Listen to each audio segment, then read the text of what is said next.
हमें राजी कहीं नहीं होना।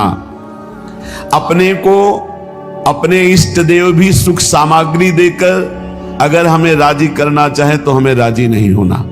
हमें आप चाहिए, आपसे नहीं। हमारा लक्ष्य आप हैं, आपसे कुछ नहीं चाहिए। उपासना करने वाले को जो ऐसी भावना वाला होता है उसको बहुत जल्दी भगवत साक्षात्कार मिलता है। भगवत प्रेम की अपार वृद्धि होती है जब ये बात होती कि आपसे भी कुछ नहीं चाहिए, आप चाहिए। दर्शनानंद का यथार्थ लाभ उसी को प्राप्त होता है जिसके अंदर ये विकलता होती है मिलन की। चाह को बढ़ाने का एक सरल उपाय और सफल उपाय है, पूज्य भाई जिसे हनुमान प्रसाद पोद्दार जी कह रहे हैं, जब तक आप भोगों को अनित्य मान करके उनका त्याग नहीं करेंगे तब तक ये चाह बढ़ेगी नहीं। तत्काल सत्संग से प्रकट भी होगी तो दब जाएगी, वो प्रकाश नहीं कर पाएगी। चाह तो कहीं ना कहीं चिंगारी रूप में है ही, तभी तो आप रात्रि में चैन से सोते नहीं हैं, सत्संग के लिए भागते हैं। चाहे पानी गिरे, चाहे सर्दी हो, चाहे भीषण गर्मी हो, हर परिस्थिति में तो ये चाह ही तो आपको सत्संग में ला रही है, ये चाह ही तो आपसे नाम जपवा रही है, ये चाह ही तो संसार के भोग रागों का त्याग कर रही है। पर अभी हमारी कहीं ना कहीं चाह में मिलावट है, अपने शरीर सुख की, अपनी इंद्रिय सुख की। जब हम संसार के समस्त भोगों को दुखदायक समझकर, नाशवान समझकर सारी इच्छाएं छोड़ देते हैं और कोई परलोक की कामना नहीं रखते, स्वर्ग जाएंगे, अप्सराएं मिलेंगी, अमुक अमुक अमुक, ऐसा इन भोगों का भी त्याग और निरंतर नाम जप और भगवत लीला गायन, ये दो बातें जीवन में बहुत जोर की बैठ जाए। सेवक शरण सदा रहे, अनंत नहीं विश्राम, बहुत जोर की बात है। कै बाणी हरिवंश की और कै हरिवंश नाम, समिट जाओ, दो जगह समिट जाओ। या तो बाणी चल रही, पद गुनगुना रहे हैं, और या नाम जप चल रहा है। और संसार के समस्त भोगों को अनित्य जानकर उनकी तरफ से उदास हो जाओ। नहीं भोगना, नहीं सुख है, चाहे जितना आप संसार के भोगों को एकत्रित कर लो, भोग लो, परिणाम में दुख, अशांति, चिंता, शोक, भय यही बना रहेगा। जब उपासक समस्त भोगों की वृत्ति का त्याग करके एक एक वृत्ति से भजन करता है, भगवत चिंतन करता है, भगवत लीला गुणगायन करता है, तो उसके अंदर विरह प्रकट होता है। ये आग होती, आग, विरहाग्नि। ये भगवत विरह एक ऐसी दुर्लभ स्थिति है जो किसी किसी महान सौभाग्यशाली को प्राप्त होती है। ये सबको प्राप्त नहीं होती, सबको हो सकती है, पर इस कोटि का त्याग कोई नहीं कर पाता। बहुत आश्चर्य होता है, जिन भोगों के लिए बड़े बड़े वैरागी डरते रहते हैं कि कहीं हमें पतित न कर दे, सत्संग और नाम जप का प्रभाव ऐसा कि हमने कई ऐसे गृहस्थ परिवार देखे हैं अपने संपर्क में हैं, शिष्य जन हैं और आजीवन ब्रह्मचर्य का नियम लिए हैं। सब परिवार सुख भोगों का त्याग करके बलिहारी है, बलिहारी है, उनके ऊपर अपार कृपा, पर अभी कहीं किसी राग में टिके हुए हैं जिससे विकलता नहीं आ रही। कोई न कोई आंतरिक राग है, उसको छोड़ दो तो विकलता आ जाए। कह रहे हैं ये परम सौभाग्यशाली किन्हीं उपासकों में विरह प्रकट होता है। विरह स्थिति, बिना विरह के संयोग सुख का अनुभव नहीं होता। जो लोग ये समझते हैं कि इस प्रेम मार्ग में विरह नहीं, तो आप भोरी सखी के पद पढ़ के देखो कैसा विरह है। विधि निषेध की परवाह नहीं शास्त्र की। प्रेमी का बस एक ही स्वभाव बन जाता है, उनकी याद करके रोना।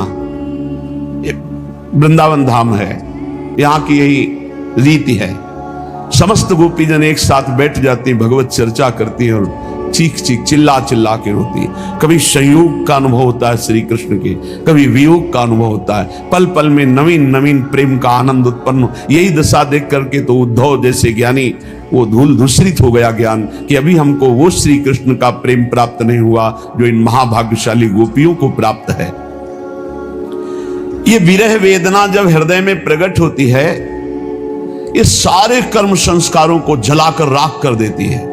जो भोग वासना के बीज जन्म जन्मांतर से पड़े हुए हैं सब भस्म हो जाते हैं इस विरहाग्नि में। प्रीतम की स्मृति में अपार सुख और दुख दोनों का अनुभव होता है। इतना दुख होता है कि सारे पाप कर्म जन्म जन्मांतरों के सब भस्म हो जाते हैं, और इतना सुख होता है कि सारे शुभ भस्म हो जाते हैं। शुभ अशुभ भस्म हुए, भगवत साक्षात्कार हुआ। जब तक शुभ है तब तक भगवत साक्षात्कार नहीं होगा, अशुभ की तो बात जाने दो।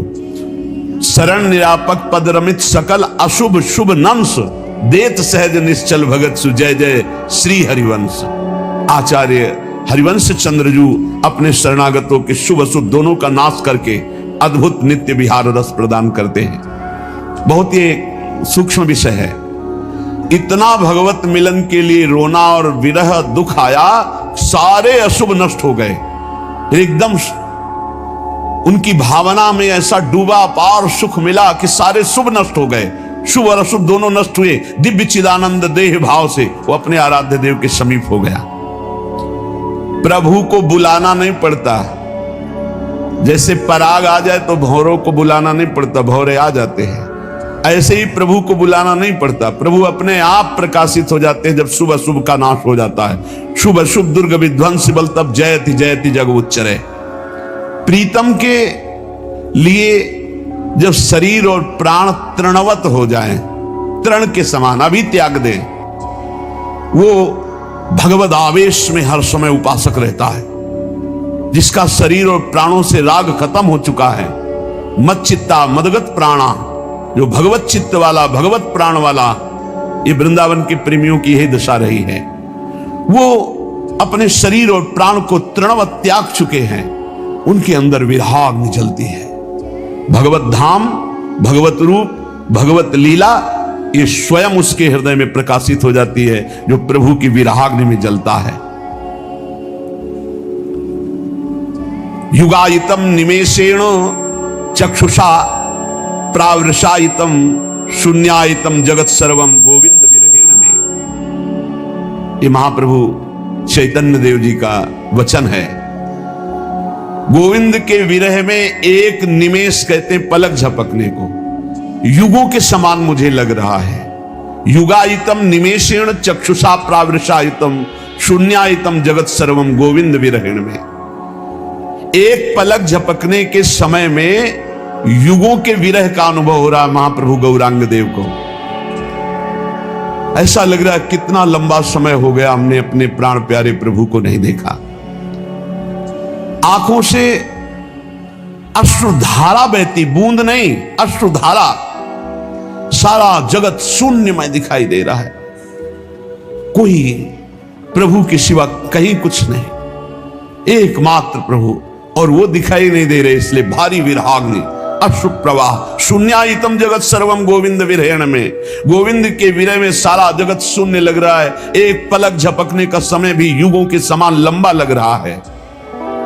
इस भगवद विरह में इतना असीम सुख है कि ब्रह्मा को भी वो सुख नहीं है। जो ब्रह्म पद में विराजमान ब्रह्मा जी हैं, जो भगवद विरही को आनंद मिलता है, वो ब्रह्मा जी को नहीं। फिर मिलन का जो आनंद होता होगा उसकी बात क्या। जिस दुख के सुख की समानता ब्रह्मा जी के पद में नहीं है, ब्रह्म परमेष्टि पद में, फिर उस सुख की समानता कहां की जा सकती है जो अपने प्रीतम को दे। निर्खत नित्य विहार पुलकित तन रोमावली, आनंद नयन सुधार, यह जो कृपा हरिवंश की। त्रपित न मानत नयन कुंज रंध अवलोकितन, यह सुख कहत बने न, यह जो कृपा हरिवंश की। विरही को जो परमात्म सुख प्राप्त होता है वो परमेष्ठी पद ब्रह्मा को भी नहीं प्राप्त है। ये प्रेम शून्य विषयी पुरुष इस बात को कैसे जान सकते हैं। वो अनुमान भी नहीं लगा सकते कि क्या चर्चा कर रहे हैं। विरही जलता है प्रभु के मिलन के लिए, पर उस जलन में महान शांति महान आनंद होता है।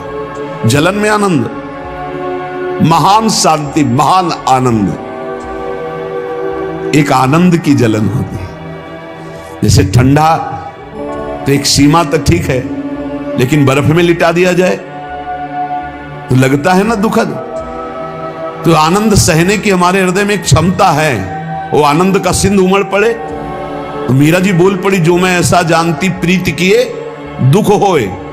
आनंद की अधिकता में बोल रही हैं। तो नगर ढिंढोरा पीटती है जी प्रीत न करियो कोई। आप चलिए फिर इस मार्ग में आगे खुद अनुभव होगा। इस जलन को वो मिटाना नहीं चाहता, वो बढ़ाना चाहता है प्रेमी। मिलन की भारी उत्कंठा और विरह अश्रुओं से कपोल भींगे हुए, मिलन की भारी उत्कंठा बलिहारी है ऐसे उस उपासक को जिसकी ये स्थिति है। हा प्राणनाथ, हा प्रीतम, हा युगल सरकार, इस तरह वो एकांत में कराह करके रो रहा है। ओहो कितना स्वादिष्ट है ये कराह शब्द।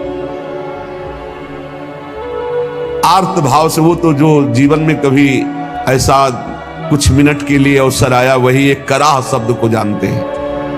पीड़ा में तो सब कराह रहे हैं, अपने मन के प्रतिकूल परिस्थिति में सब रो रहे हैं, लेकिन प्रभु के लिए कराह, हा किशोरी जो, हा लाडली जो अब जिया नहीं जा रहा, ये बलिहारी है। ऐसे उपासक से वायु स्पर्श करके अन्य शरीरों को छू जाए तो निष्पाप कर दे, ऐसे महान पवित्र होते हैं। रोते रोते कराहते कराहते वो ये दृढ़ निश्चय कर लेता है कि अब चाहे जन्म जन्मांतर लग जाएं, पर आपसे मिले बिना कहीं राजी नहीं हो सकता। ये दृढ़ निश्चय, मैं तुम्हारे विरह में हर जन्म लूंगा, हर जन्म में भर भर कर रो रो करके मैं आपको पुकारूंगा, हृदय भर करके रो करके पुकारूंगा। तुम्हारे वियोग की आग में जलता रहूंगा, पर किसी भी विषय या किसी भी व्यक्ति से मैं कभी संतुष्ट नहीं होऊंगा। बना रहे हमेशा यह विरह दुख दीवाना, मैं जानता हूं इसमें कितना आनंद मुझे है। ये विरह कभी मिटे ना, मैं आपके लिए सदैव तड़पता रहूं, इस तड़पन में कितना आनंद है मेरा हृदय जानता है। भगवत प्रेम का पागल वो विरही अपने प्रीतम के सिवा किसी से कोई परिचय नहीं रखना चाहता, जानता ही नहीं, और परिचय को कोई आ जाए तो पहचानता नहीं। वो अपने को सदा सदा के लिए आराध्य देव को बेच देता है।